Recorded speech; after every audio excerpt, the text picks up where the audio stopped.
আসসালামু আলাইকুম। এক ইমাম সাহেবের নাকি চাকরি চলে গেছে ঘুষের বিরুদ্ধে কথা বলায়। শুক্রবার জুমার খুতবাতে যে বয়ান করেন, আরবি খুতবার আগে যে বাংলায় বয়ান করেন, তখন সেই বাংলাও সেটা খুতবা খুতবা মানেই হচ্ছে বক্তৃতা। সেখানে তিনি ঘুষের বিরুদ্ধে কথা বলেছেন, আর সেই জন্য নাকি তার চাকরি চলে গেছে।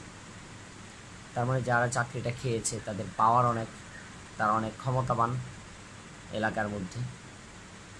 আবার তারা নাকি এমন হয়েছে যে ওই এলাকার কয়েকজন তাদের বিরুদ্ধে ইমামের পক্ষে কথা বলেছে, যত ধরুন বেশ কয়েকটা পরিবারকেও নাকি তারা বলা যায় একঘরে করে রেখেছে। এরকম একটা নিউজ দেখছি ফেসবুকের মধ্যে। জানি না গুজব কিনা সত্য, তবে এরকম ঘটনা নতুন নয়, সত্য বলেই মনে করছি, কারণ এরকম ঘটনা অহরহ ঘটছে। হ্যাঁ, সুদখোর, ঘুষখোর অথবা অবৈধ টাকা যারা অর্জন করে, উপার্জন করে, তারা হক কথা শুনতে পারে না।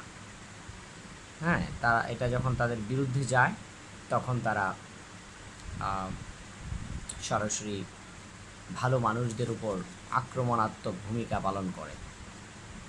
আমি চাই এটার বিচার হোক, তদন্ত করা হোক এবং এর কঠিন বিচার হওয়া উচিত।